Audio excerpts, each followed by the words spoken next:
Bismillahirrahmanirrahim. Assalamualaikum warahmatullahi wabarakatuh. Perkenalkan kami dari kelompok 6. Saya sendiri Taufik bersama dua rekan saya, ada Saiful dan juga Arham. Dalam hal ini kami akan membahas cara penggunaan aplikasi atau software LEAP, Long Range Energy Alternative Planning System, di mana kami akan mencoba untuk menunjukkannya dari awal, dari cara registrasi, kemudian mendapatkan lisensinya, sampai dengan cara menginput atau memasukkan datanya. Jadi LEAP ini sendiri adalah perangkat lunak, perencanaan dan analisis sistem energi jangka panjang. Sedikit bercerita, jadi LEAP ini juga dikembangkan oleh Stockholm Environment Institute dan digunakan secara luas oleh pemerintah, akademisi, dan peneliti energi di seluruh dunia. Adapun beberapa penjelasan, detail, dan versi kegunaannya, dari yang pertama, LEAP itu digunakan untuk merancang skenario sistem energi nasional, regional, ataupun lokal, di mana kita bisa memodelkan permintaan energi berdasarkan sektor, industri, transportasi rumah tangga, pasokan energi, kemudian kebijakan efisiensi energi atau bauran energi. Contohnya, memprediksi kebutuhan energi Indonesia hingga tahun 2050 dengan berbagai skenario, misalnya business as usual, low carbon, atau high renewable skenario. Yang kedua itu adalah analisis emisi dan dampak lingkungan. Ini adalah fungsi kedua daripada LEAP, di mana LEAP bisa menghitung emisi gas rumah kaca, CO2, CH4, N2O, dan lain-lain berdasarkan konsumsi energi atau aktivitas. Kemudian yang ketiga, evaluasi ekonomi dan biaya energi, di mana LEAP juga dapat melakukan analisis biaya investasi, biaya operasi, serta NPV dan IRR proyek energi. Maka dengan ini, kita bisa bandingkan biaya antara skenario, misalnya PLTU dengan PLTS, ataupun kita lihat trade-off antara biaya ekonomi dan manfaat lingkungannya. Kemudian, dengan LEAP juga kita memungkinkan banyak skenario what if, apa yang terjadi jika efisiensi kendaraan meningkat 30%, apa dampaknya jika target EBT naik menjadi 30% pada 2034, dan bagaimana kebutuhan energi berubah jika pertumbuhan ekonomi melambat.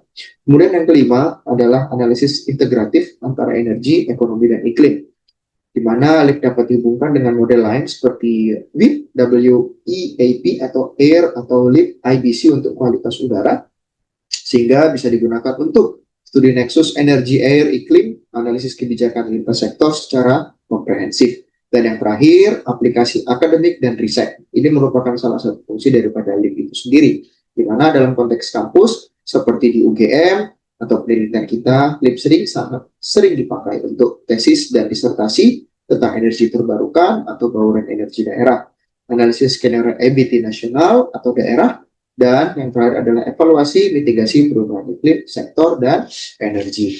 Oke, saya rasa itu pengenalannya. Kemudian kita coba untuk masuk ke dalam LEAP itu sendiri dari awal. Oke, di sini saya akan tunjukkan. Baik, ini adalah website daripada LEAP itu sendiri. Jadi bisa dilihat di sini. Jadi leap.sei.org. Default, oke. Sebelumnya, maaf. Jadi sebelumnya ada di sini dulu. Masuk ke dalam leap.sei.org. Kemudian kita bisa klik login. Login apabila kita sudah memiliki akses. Kalau belum, maka kita bisa mengklik join. Nah, di dalam join ini sendiri, kita bisa memilih dari title pertama, Miss, Mr., Mrs., whatever. Nah, kalau saya Mr., kemudian ini kebetulan sudah bisa diisi otomatis. Jadi semuanya bisa kita isi di sini. Kemudian kita masukkan cek tick security-nya, kemudian bisa kita join LEAP. Setelah kita join LEAP, maka kita akan mendapatkan email. Nah, emailnya ada seperti itu, berikut. Yang pertama itu yang ini. Jadi welcome to the LEAP community. Jadi ini adalah email address dan password yang dikasih oleh kita. Dan biasanya ini menunggu 1-2 minggu untuk mengaktifasi daripada membership itu sendiri. Kemudian setelah kita mendapatkan membership-nya, maka kita sudah bisa melakukan pendownloadan daripada aplikasi LEAP itu sendiri. Saya kasih contoh, yang ini adalah license approve. Jadi kalau dilihat di sini, Itu license-nya sudah approve, saya sudah mendapatkan license, kemudian durasinya 18 bulan, usersnya untuk satu orang saja, dan itu free. Nah, jadi ada link di sini yang bisa kita klik, kemudian kita download.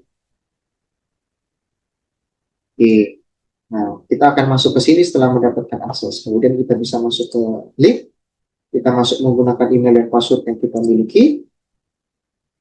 Kemudian di sini ada tiga jenis kategori, lip 64, lip 32, dan Nimo. Nah, untuk hal ini kita memilih untuk lip 64 bit version, di mana lip 64 bit version ini adalah yang direkomendasikan bagi keseluruhan users. Oke, kemudian kita download setelahnya, dan kita tunggu sampai download itu selesai.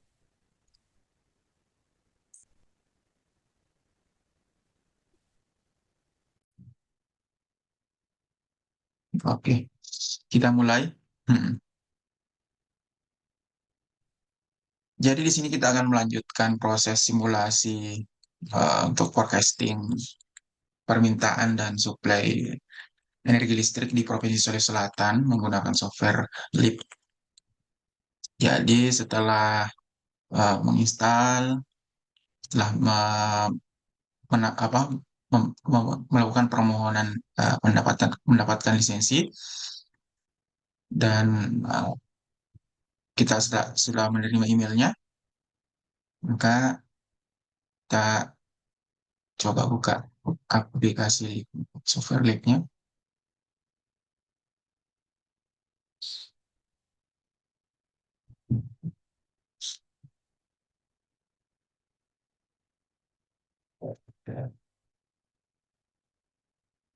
This is first screen.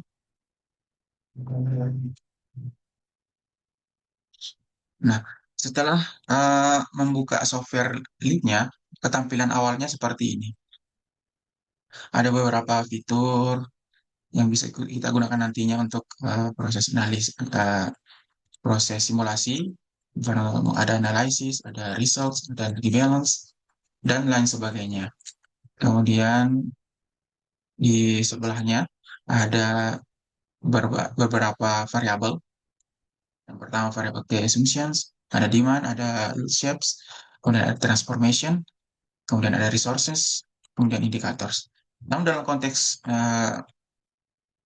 project yang kelompok kami kerjakan, kita hanya bermain di variabel demand dan variabel transformation. Nah, langkah selanjutnya kita membuat file project baru, new. Kita beri aja project SPKB, SPKB EBT.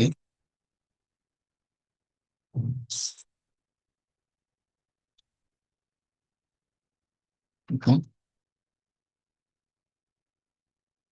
Nah, setelah itu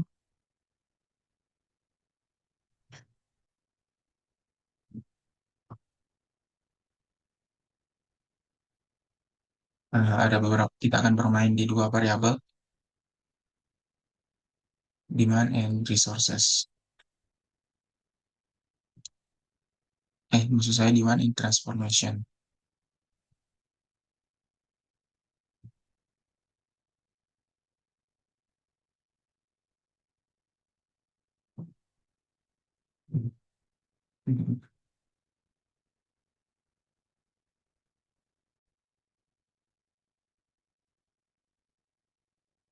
Oke, baik. Setelah kita mendownload softwarenya, kemudian telah mengajukan permohonan lisensi, dan telah mendapatkan email lisensi software lead-nya, maka kita sudah bisa menggunakan software lead-nya untuk simulasi. Nah, kali ini kita bisa langsung coba membuka aplikasinya.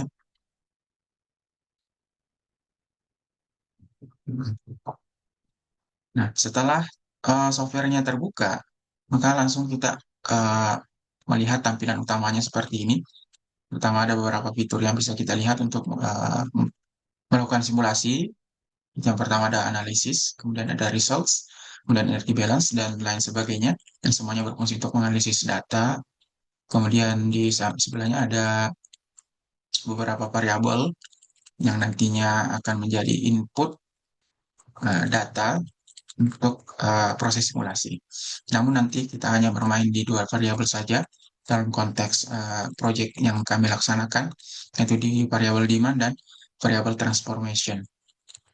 Nah, selanjutnya untuk memulai simulasi, hal yang pertama dilakukan adalah membuat file project baru dengan cara klik new.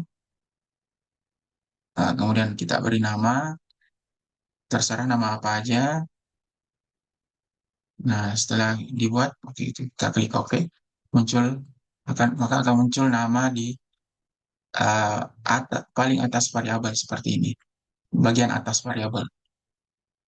Nah, sebelum melanjutkan mengisi atau menginput data, kita terlebih dahulu melakukan settings eh, di project ini, yaitu yang pertama di parameter scope and scale.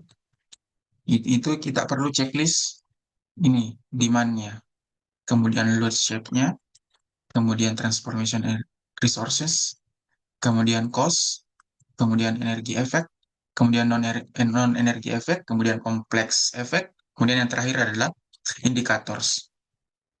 Nah, selebihnya diabaikan aja, selebihnya diabaikan. Kemudian untuk scale-nya ini ada 5 pilihan, namun itu menyesuaikan dengan apa kebutuhan di proyeknya. Nah, kalau misalnya skala proyeknya satu negara, maka kita pilih nasional.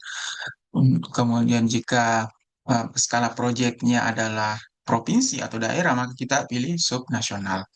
Nah, karena proyek kami skalanya adalah provinsi, maka kami di dalam simulasi ini memilih subnasional. Kemudian selanjutnya di parameter years atau tahunnya.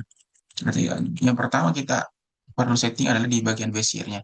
Base year-nya ini merupakan tahun awal atau tahun dasar yang akan menjadi time series kita sebelum melakukan simulasi. Jadi di sini kita mulai dari tahun 2024. Nah, kemudian di bawahnya ada first scanner year, itu tahun sekarang.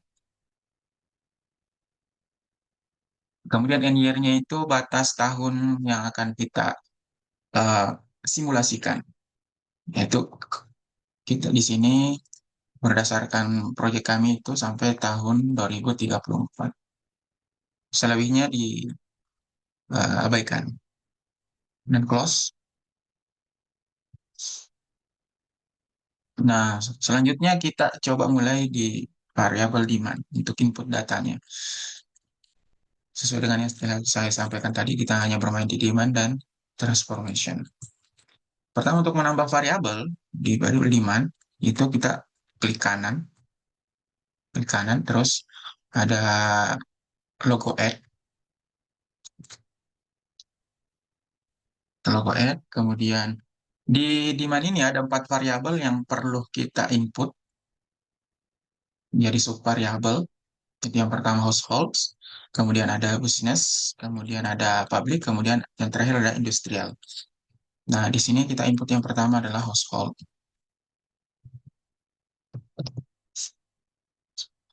Kemudian untuk di tipenya kita pilih kategori with energy intensity. Kemudian checklist useful energy analysis.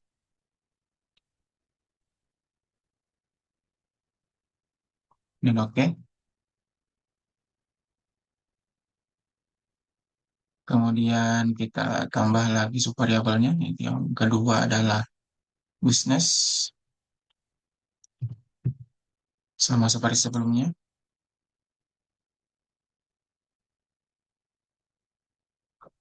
Kemudian yang ketiga public.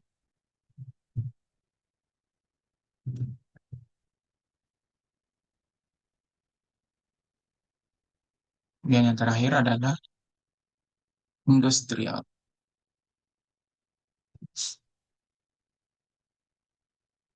Semuanya sama.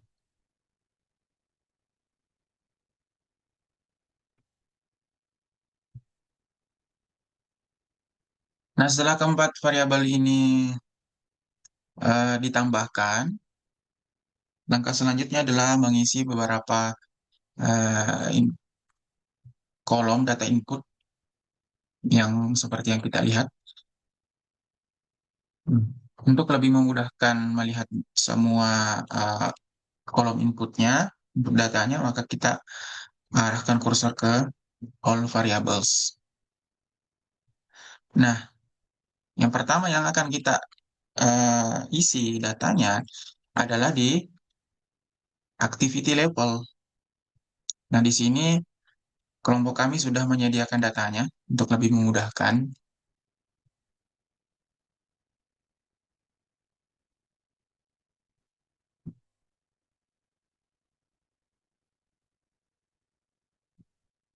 Nah, kelompok kami sudah menyediakan datanya.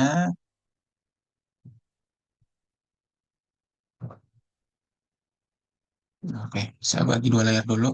Nah, activity level ini diisi dengan ini jumlah pelanggan. Terus untuk di household ini atau rumah tangga itu 2.680. Kita isi di activity level 680.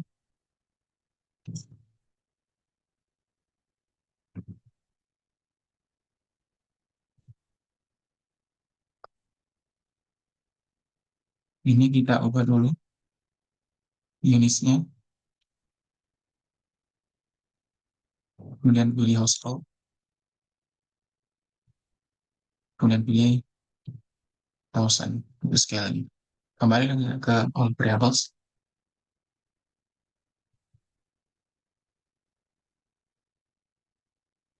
kita isi 2.680.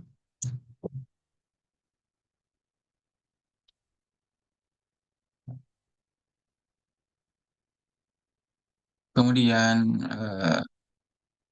energi intensity-nya kita ubah juga terlebih dahulu.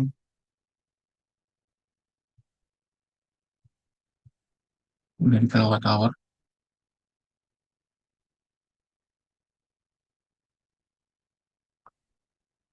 Kemudian data yang telah tersedia kita langsung kopas aja.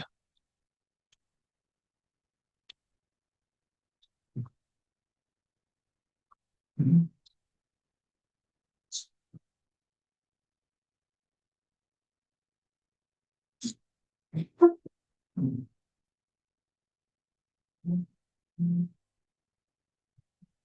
Oke, untuk yang selanjutnya disamakan aja.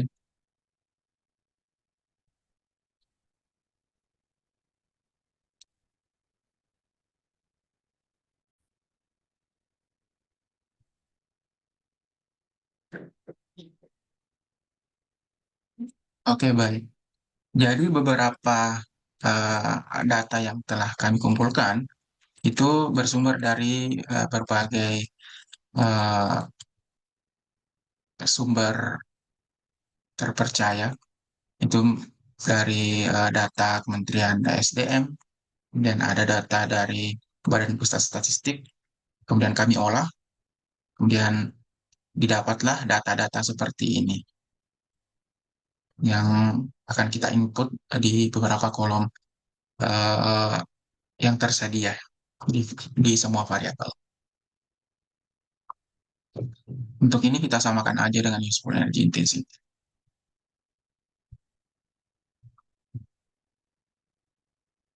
Oke.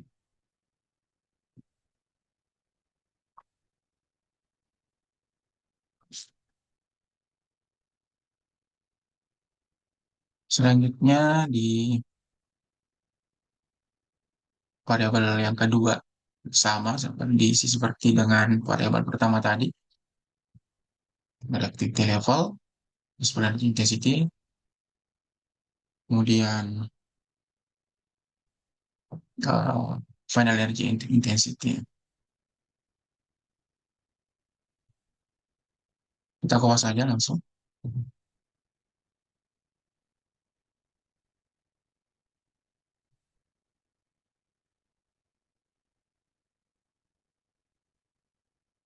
Nah, untuk yang ini, sebelum kita input datanya, itu kita ubah dulu unitsnya. Nah, kita ubah, masuk ke sini, kemudian pilih others, kemudian pilih building. Dan skalanya juga 1000. Kembali ke all variable. Dari sini sudah bisa langsung menginput data.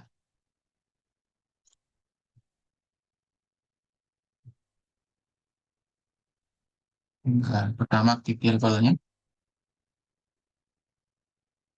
masukkan serat ini yang 124,3. Kemudian useful energy intensity-nya, kita langsung kopas yang ini.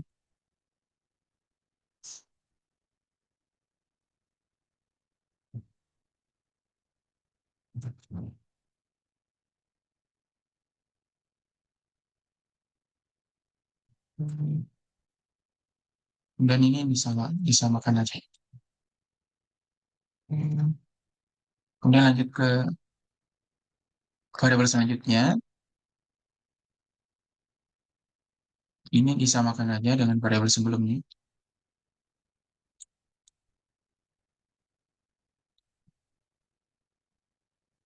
Untuk data, ini yang 6 kolanya ini. Ini kopas lagi dari sini.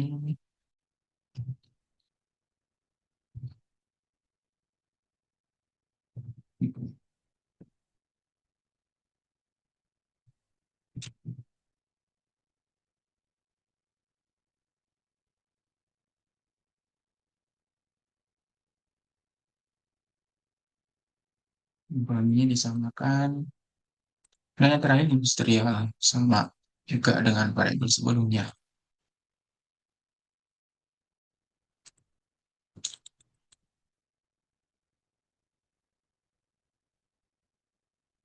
Di sini, satu, ini langsung dikopas.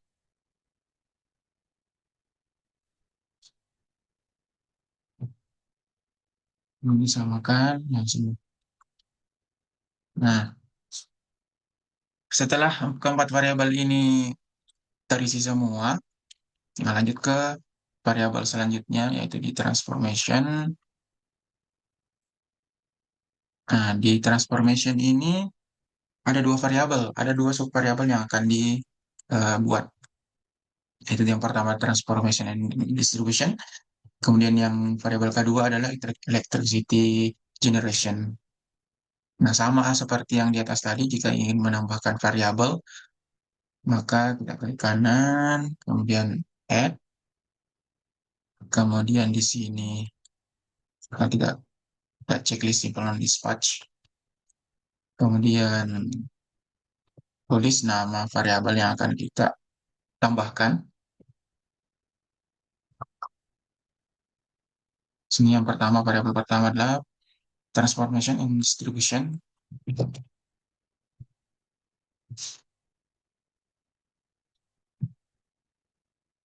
Kemudian kita pilih losses.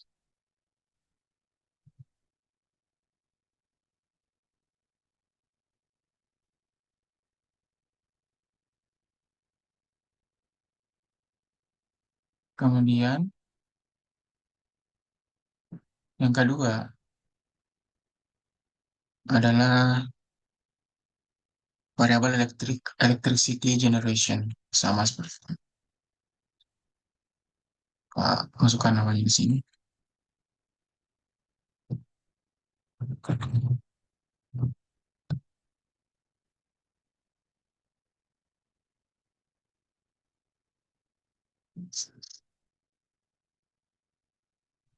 Nanti kita checklist yang ini.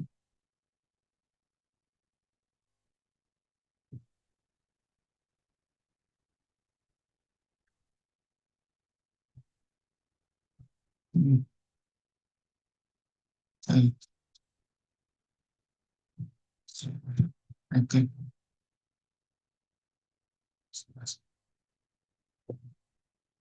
Oke. Beda dengan variabel pertama tadi. Ini kita tidak checklist simple non dispatch. Dan kita pilih efisiensi. Gitu.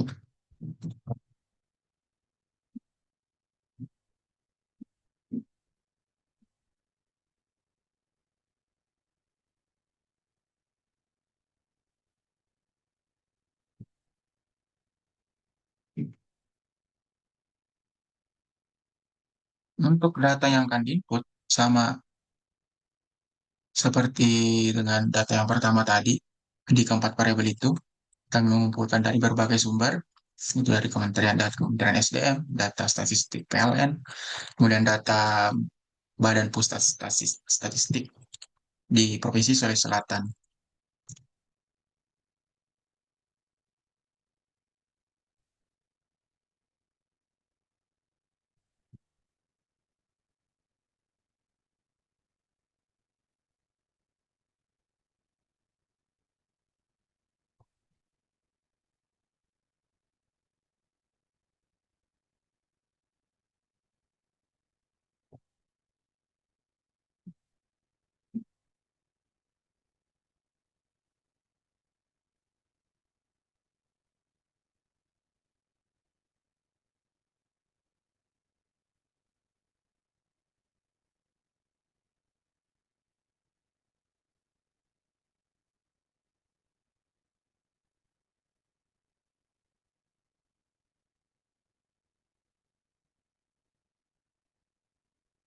Nah, di variabel transformation, ada variabel lagi yang muncul, yaitu variabel processes. Kemudian di variabel ini kita tambahkan eh,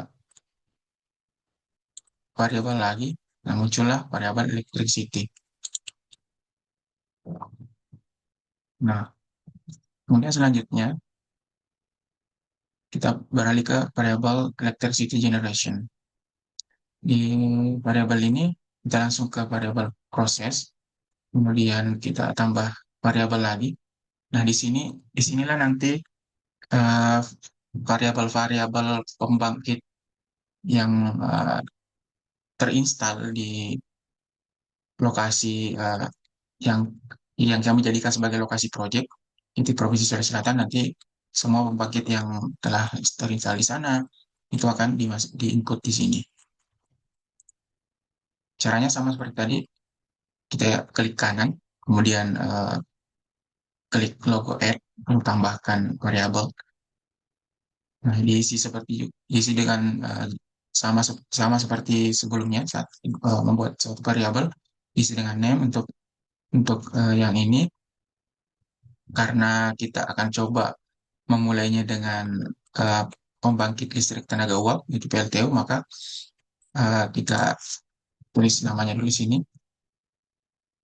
Kemudian untuk first feedstock fuel-nya, berdasarkan sumber yang telah kami baca bahwa untuk PLTU itu khusus di LIP itu akan menggunakan coal soot bituminous.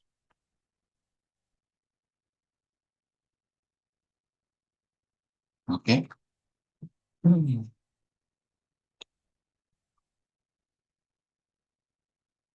Nah, setelah kita create tadi, maka muncul variabel PLTU.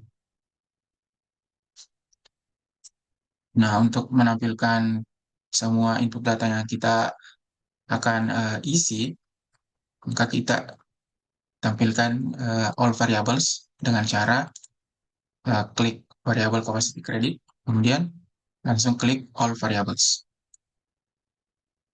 Nah, ini ada beberapa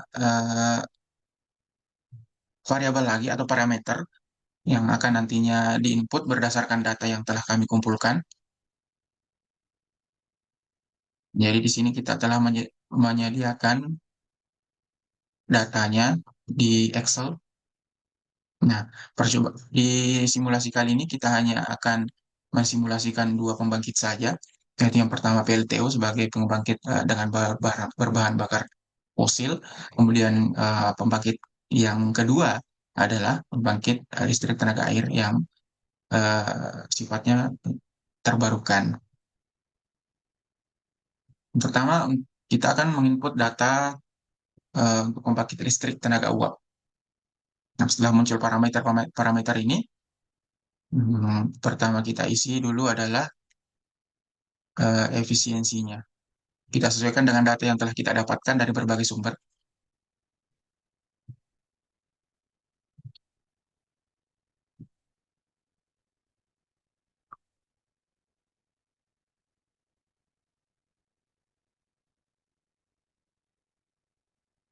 Ini juga bisa langsung di kopas aja.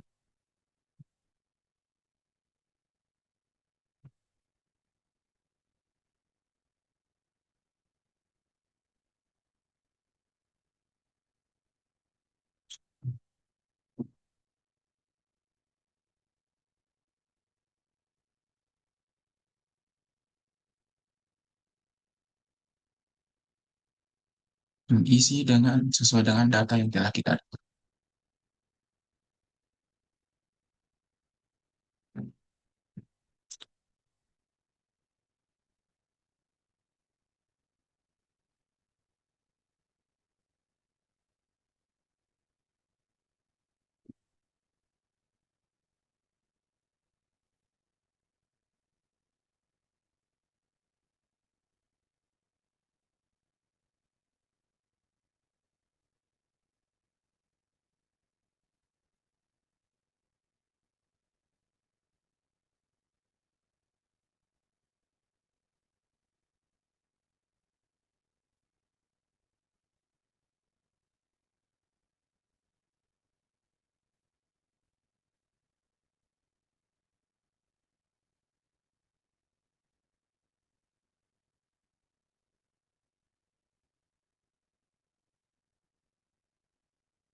Nah, nah, itulah parameter-parameter yang telah kita input eh, datanya. Itu yang pertama adalah di proses efisiensi, kemudian di lifetime, kemudian exogenous capacity, kemudian di capacity credit, kemudian di historical production, kemudian di maximum availability, kemudian capital cost, kemudian di variable OM cost, kemudian fixed OM cost, kemudian yang terakhir adalah interest rate.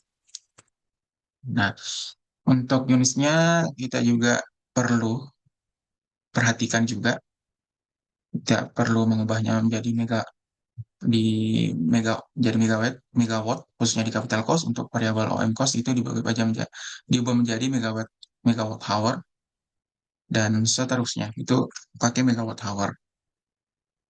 Nah, setelah itu kita coba tambahkan lagi salah satu pembangkit lagi, yaitu pembangkit listrik tenaga air, sama sama seperti PLTU tadi. Untuk input datanya di first feedstock fuel kita pilih hydro, kemudian untuk menampilkan parameternya sama seperti tadi, kita klik all variable. Nah, datanya diisi sama seperti PLTU tadi, yaitu di kita parameter proses efisiensi, kemudian di lifetime, kemudian exogenous capacity, kemudian capacity credit, kemudian historical production, kemudian maximum availability, kemudian capital cost, kemudian variable OM cost, kemudian fixed OM cost, kemudian yang terakhir adalah interest rate. Kita coba ubah lagi.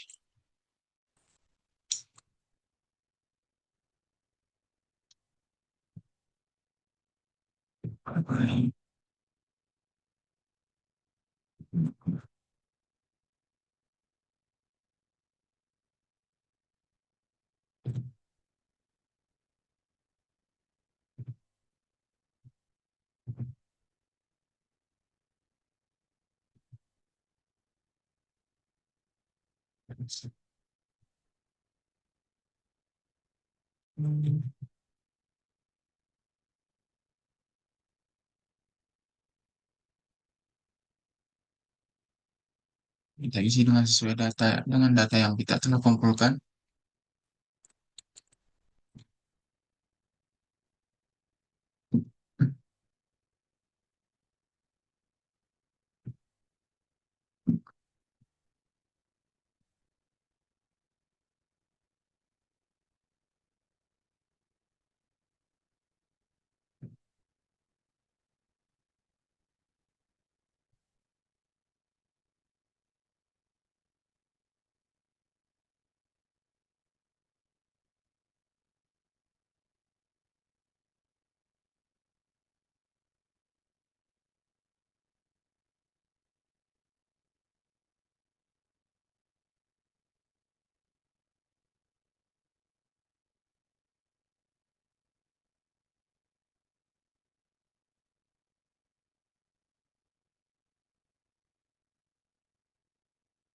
Terakhir adalah berhasil. Oke sih. Nah, kurang lebih seperti itu proses input data di software Leap. Jadi, sebenarnya masih banyak pembangkit lagi yang mesti perlu kita input, tapi saya hanya mencoba mensimulasikan dua aja. Untuk pembangkit lain, sama seperti pembangkit yang telah saya input ini. Oke, baik teman-teman. Setelah semua data input demand sudah dimasukkan, data transformation, electricity generation-nya juga sudah dimasukkan. Kemudian kita masuk pada tahap eh, skenario. Yang pertama di sini kita buat dulu eh, skenarionya. Di sini pertama kita buat nama skenarionya baseline karena di sini ada beberapa variabel yang akan kita forecasting dari demand-nya. Add, kemudian close. Kemudian setelah skenario baseline sudah ada, kita pilih skenario, masuk ke skenario baseline. Kemudian karena ini sudah masuk skenario baru, jadi ini bisa kita ubah. eh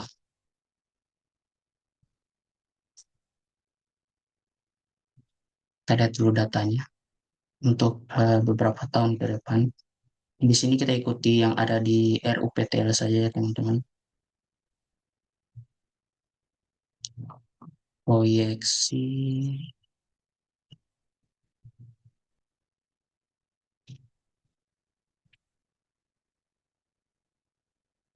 Oke, di sini ada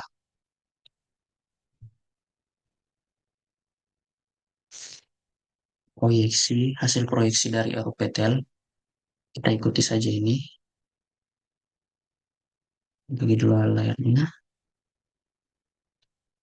Di sini kita tekan ini aja ya. Range, bukan. Hapus dulu. Kita pakai time series wizard. eh, Step next keyboard supaya kita masukkan manual saja. Oke, di sini kita bisa masukkan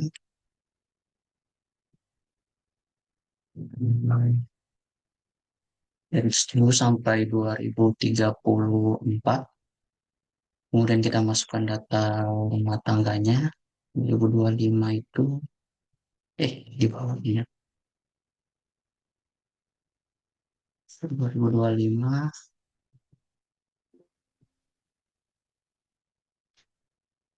tahu kita aja itu 7. Kemudian 2890 890,5 2992 999,4 3223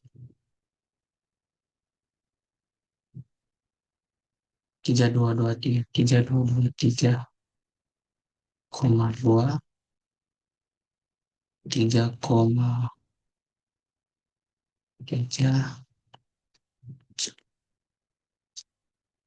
aduh 3465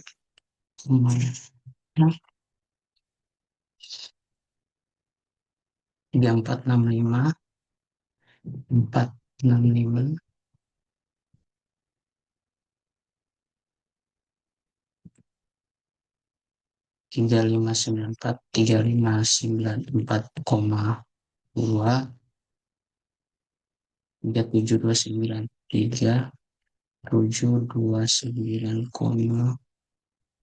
37,8 38 71,8.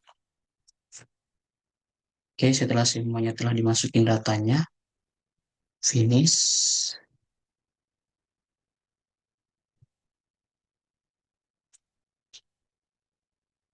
Kita dulu.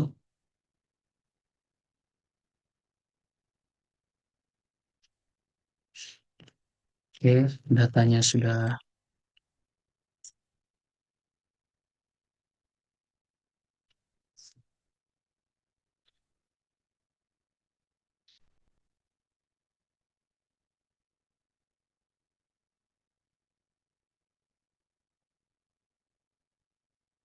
Oke, setelah semuanya sudah dimasukkan, kemudian eh,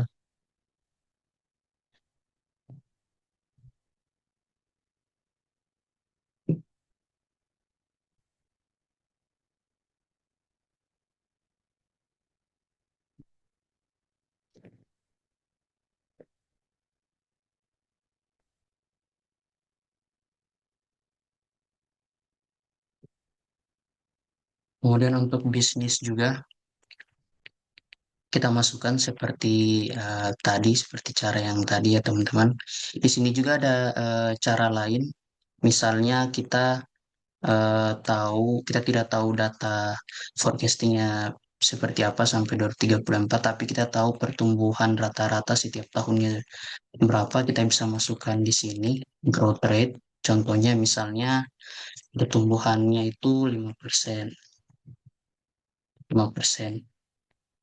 Nah, itu nanti dia akan forecasting sampai 2034. Bisa dengan cara itu. Oke, oke, kita sudah selesai menjelaskan mengenai untuk demand-nya.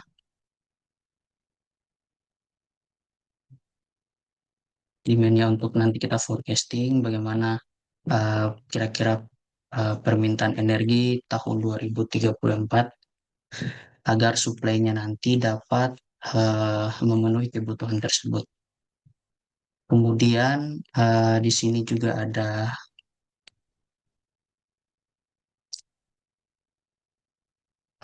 proses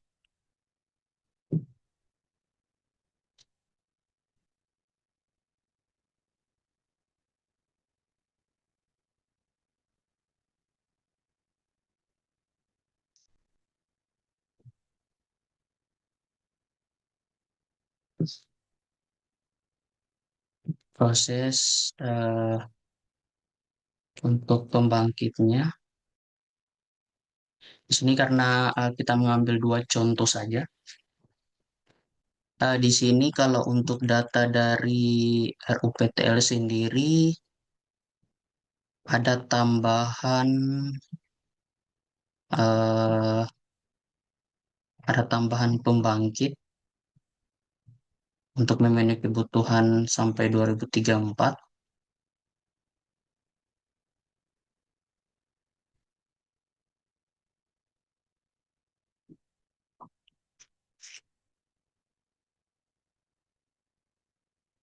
Yang ini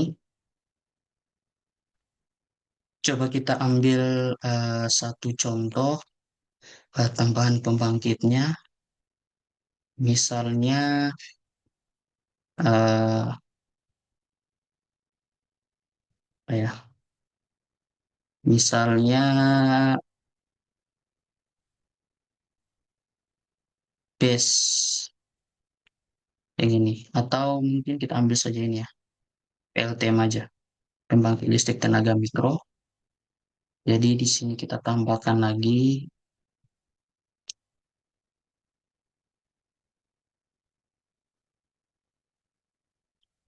prosesnya add,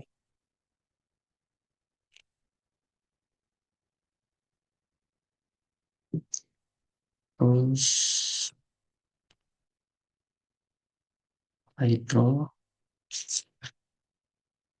PLTM.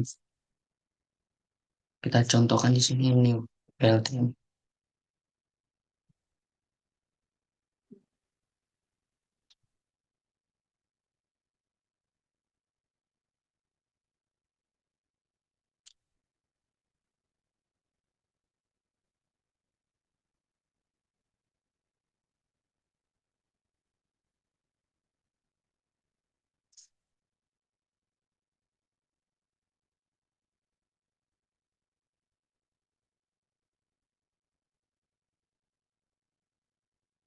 PLTM, kemudian kita masukkan datanya. Kita masukkan dulu data current account-nya yang sudah ada.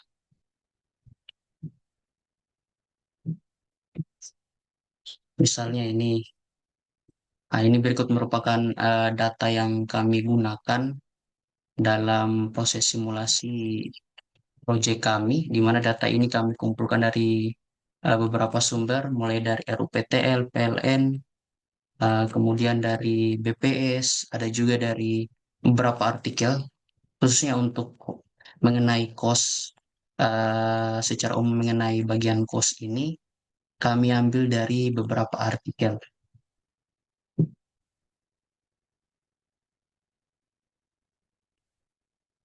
Kemudian kita masukkan data PLTM-nya.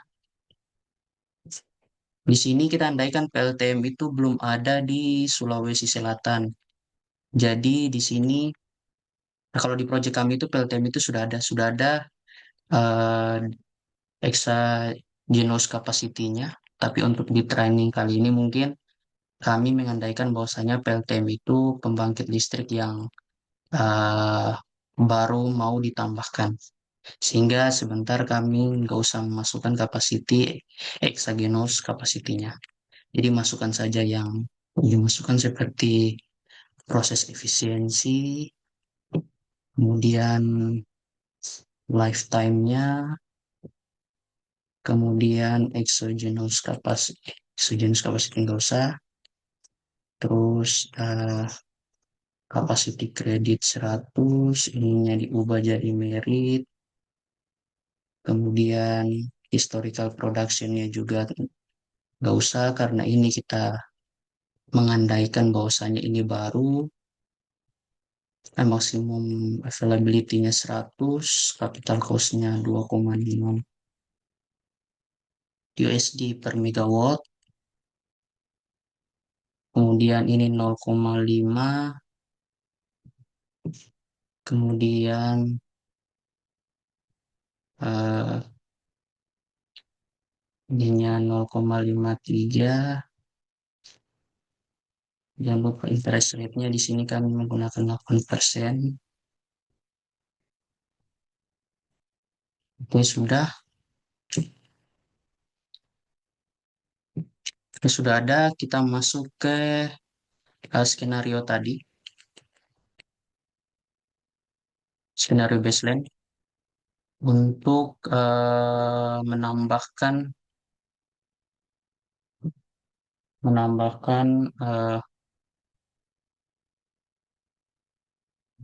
kapasitas yang direncanakan oleh RUPTL ya.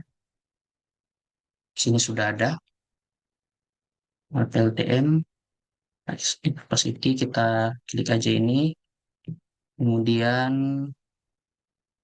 eh, kita tambah time series wizard, pakai ini aja, next, kita tambah sampai 2034, kemudian masukkan datanya. Di sini PLTM 2025 ada 25 megawatt yang direncanakan pembangunannya.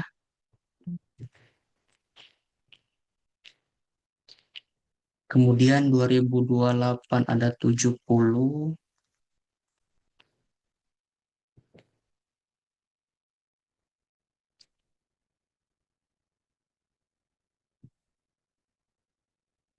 Kemudian ada 100, 2029,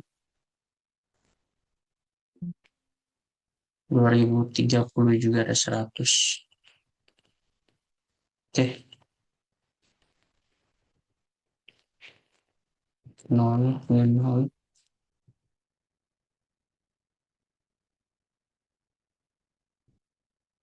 finish.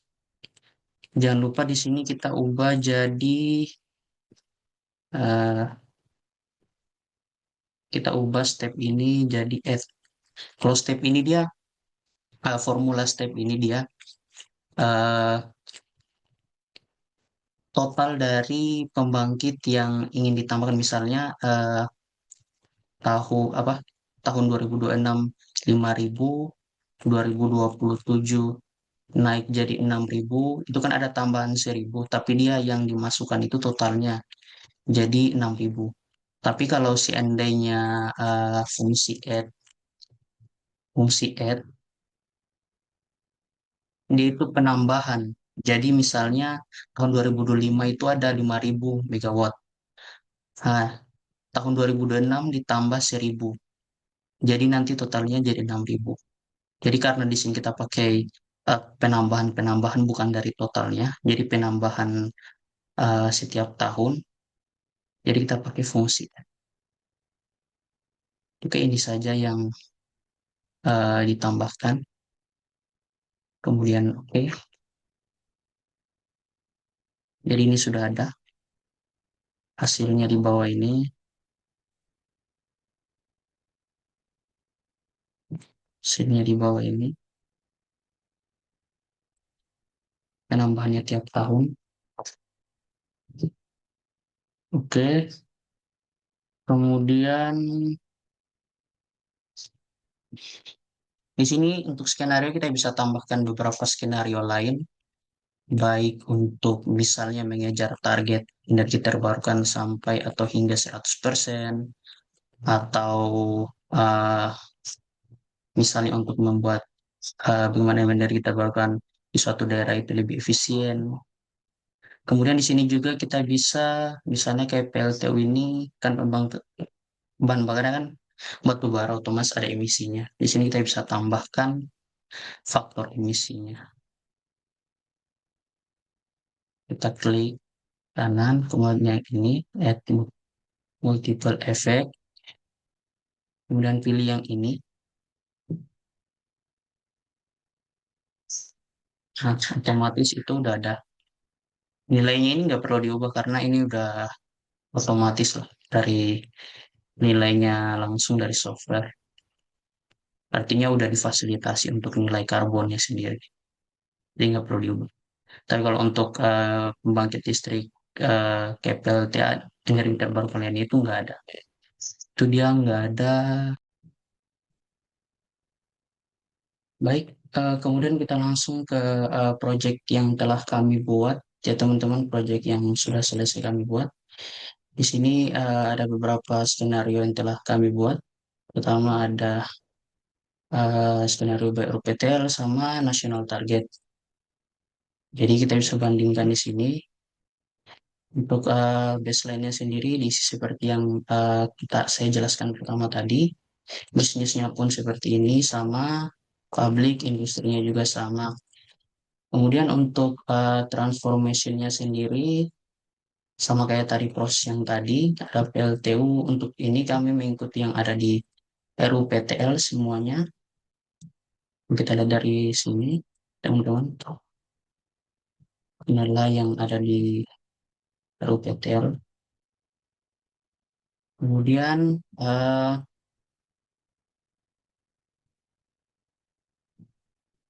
untuk pembangkit listrik yang baru ini kami belum mengisi sebenarnya kapasitinya karena belum ada. Jadi yang ada dulu ini adalah existing atau yang sudah ada di Sulawesi Selatan. Sedangkan ini yang belum ada, ini adalah rencana RUPTL 2025 sampai ke depannya. Kemudian di sini kita bisa lihat dari skenario RUPTL ini sudah ada penambahan, ya teman-teman, sudah ada penambahan dari setiap pembangkit dan setiap tahunnya. Eh, jadi lihat suplainya itu semakin naik tiap tahun. Ini ambil dari data yang ini ya teman-teman, perencanaan RUPTL dari ini. Ada penambahan pembangkit baru seperti PLTP, PLTGU, PLTGU, PLTMG, PLTSA sama BES. Oke, untuk historical production-nya juga MS kosong. Terus kita masuk ke skenario nasional target yang telah kami membuat sendiri atau merencanakan sendiri. Seperti ini teman-teman untuk penambahannya. Jadi national target ini dibawa dari target yang telah ditetapkan RUPTL sebagai alternatif apabila rencana RUPTL tidak atau target RUPTL di tidak dapat dicapai targetnya. Jadi alternatif lain yang kami buat. Sini juga ada bisa dilihat seperti yang saya jelaskan tadi mengenai karbonnya, terus kita masuk langsung resultnya aja teman-teman. Jadi resultnya untuk emisinya itu, ini emisi kita bisa lihat emisinya. Di sini untuk national target masih di atas RUPTL ya teman-teman.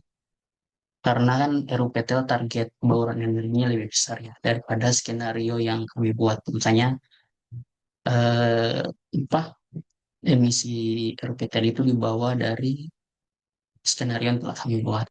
Kemudian kita bisa lihat juga cost-nya itu seperti apa di sini, cost of production. Kemudian ada juga investment cost, ada juga transformation. Juga kita lihat ini, sebagai branch. Oke, ini kita bisa lihat satu-satu bahwasanya output terbesar itu ada di PLTU saat ini, sampai 2034 ya. Nah, kami tidak menskenariokan pengurangan PLTU, hanya menambah jumlah kapasitas pembangkit eh, apa namanya pembangkit energi terbarukan. Kemudian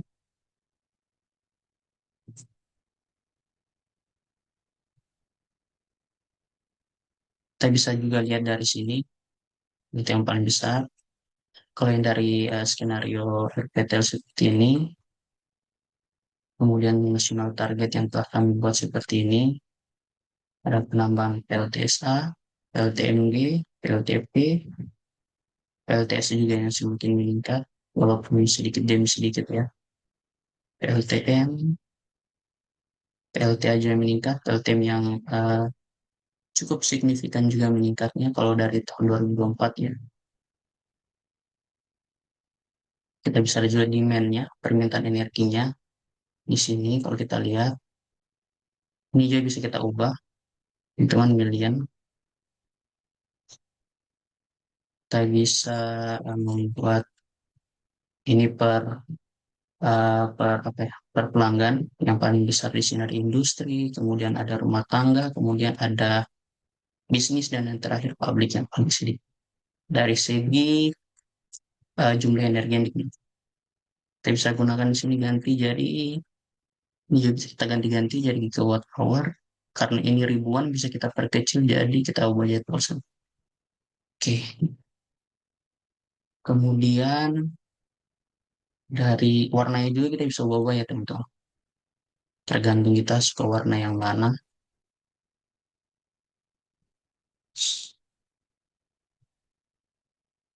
Terus ini aja. Oke, kita bisa lihat ini juga. Terus output by food, LTO. Oke,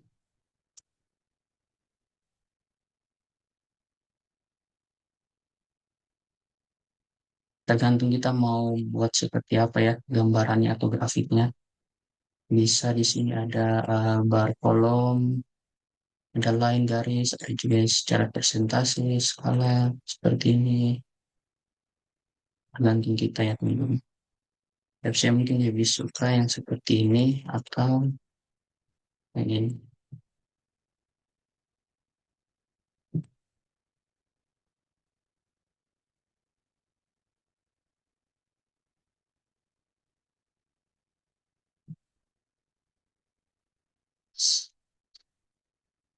Oke, setelah itu kalau seandainya kita mau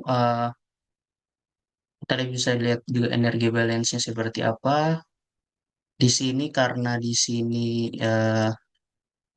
nggak ada angka di unmet requirement ini, berarti artinya supply-nya bisa mengatasi demand-nya.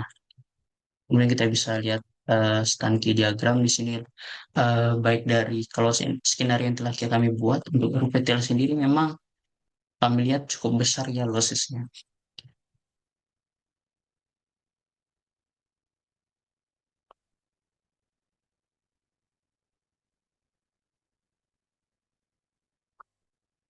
Cukup besar ya lossesnya teman-teman. Ini juga kita bisa lihat energi balance chart sampai 2034 seperti apa.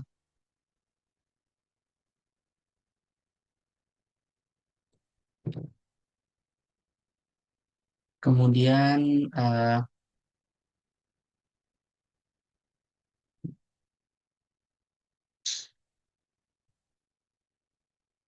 di sini juga misalnya kita tahu di sini ya resources. Apabila kita mau membuat apa namanya, misalnya skenario-skenario lain, di sini ada eh,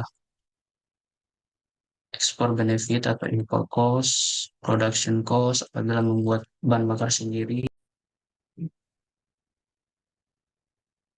Oke, jadi setelah kita eh, telah membuat beberapa skenario, sebenarnya data yang kita masukkan dalam lib ini tergantung skenario apa yang telah apa yang telah sebenarnya apa yang telah kita rencanakan gitu. Jadi kalau teman-teman membuat skenario, jadi harus tahu dulu data-data apa yang dibutuhkan untuk membuat skenario tersebut. Kalau di data di eh, proyek kami ini kami tidak membutuhkan atau tidak memerlukan data-data resources ini karena kami tidak dalam skenario kami tidak menggunakan data-data ini.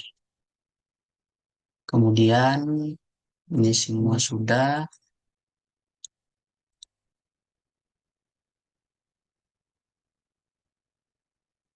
Baik, di sini the assumption ini sebenarnya tidak digunakan dalam skenario kami, tapi kami di sini masukkan saja untuk dapat melihat pertumbuhan populasi di Sulawesi Selatan itu seperti apa.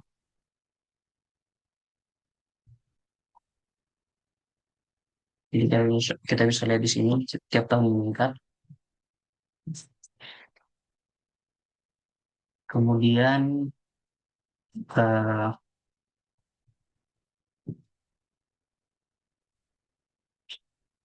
Cina ada GDP juga,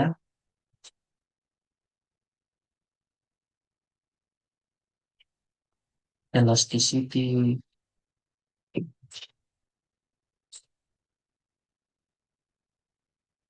Oke, baik teman-teman. Setelah mungkin kita telah eh, mencoba result untuk melihat hasilnya. Apabila teman-teman ingin menyimpan gambarnya itu bisa di sini ada save. Kemudian di sini ubah jadi formatnya jadi JPG. Kemudian di save. Tentukan filenya di mana saja ya. Bisa di sini. Apa ini? Save. Oke. Jadi save seperti itu ya teman-teman. Kemudian di close. Untuk ini sebenarnya tergantung teman-teman nanti mau buat seperti apa. Sesuai keinginan teman-teman sendiri.